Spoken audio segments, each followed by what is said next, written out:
Tas pats Jēzus, kuru toreiz piesita krustā, joprojām ir Kungs, Kristus, Mesija, un nevienā citā nav glābšanas, kā vienīgi viņā.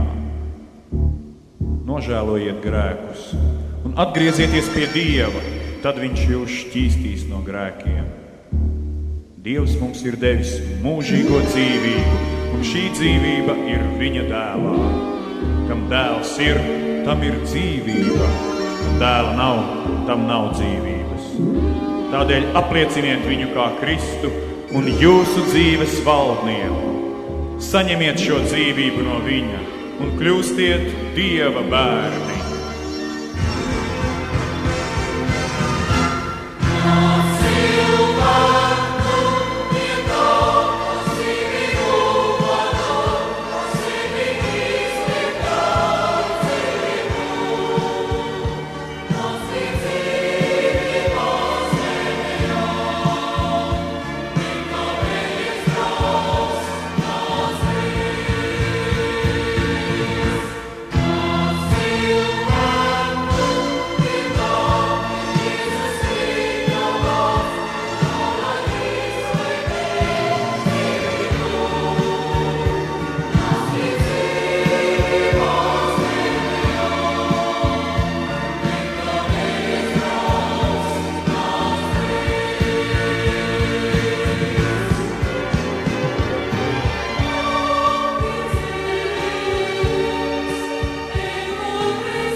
Kristus tavs vārds, tu esi kungs. Kristus tavs vārds.